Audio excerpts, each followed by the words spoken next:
savais pas qu'il y avait des chiens de réadaptation pour les amputés. J'en avais vu dans diverses situations avec les personnes malvoyantes, avec certaines personnes qui avaient des problèmes, par exemple les quadraplégiques, les gens vraiment avec très peu de mobilité, mais je savais pas que c'était possible pour l'entraînement à la prothèse.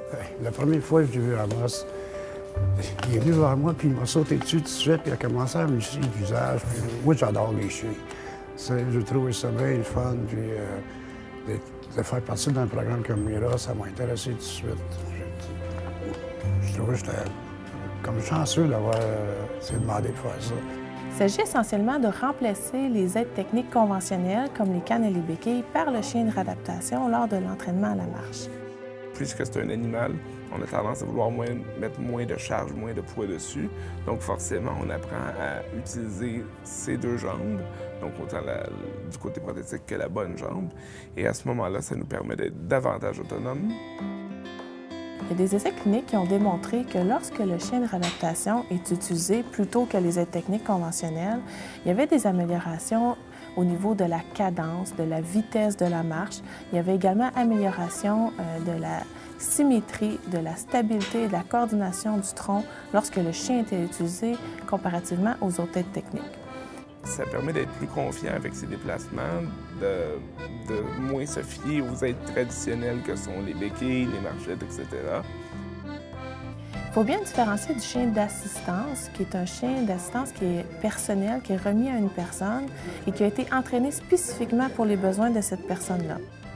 Ça va être la même base d'entraînement, c'est-à-dire les mêmes bases qu'un chien de marche. Comme je disais, ça prend mon chien qui est calme, mon chien qui a une belle marche au pied, qui est disponible, qui est solide. Solide, c'est dans sa tête aussi. Ça prend un chien qui est quand même assez fort. Amos a joué un rôle vraiment important, à mon avis, sur deux plans de ma réadaptation, c'est-à-dire sur le plan, bien sûr, physique. Je pense qu'il n'y a pas une aide technique plus adorable dans la vie qu'un chien, un être vivant qui nous aime, parce que Amos, c'est un chien très affectueux. Bien, avec Amos, c'est une joie de le voir 3 fois par semaine. Là. Moi, j'aimerais ça l'amener chez nous la fin de semaine. Là. Mais ça ne marche pas comme ça. Ouais. Je pense que Amos apprécie son travail. Évidemment, il ne peut pas nous le dire. Mais par contre, je crois que ça se voit clairement, ne serait-ce que comment il devient excité juste en sortant son harnais de marche et à la vitesse à laquelle il rentre dans son harnais de marche. Donc Amos, lorsqu'il travaille, il se promène partout, il voit plein de gens, il se fait caresser par les gens qui travaillent avec lui, il se fait donner des croquettes à l'occasion. Donc tout ça lui plaît beaucoup.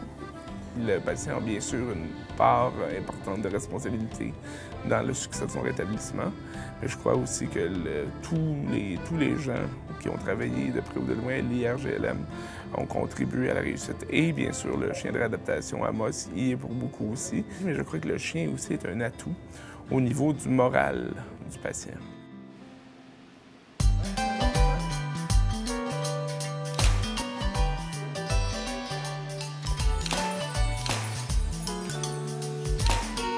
Offrez un os à Amos et soutenez la cause de la réadaptation.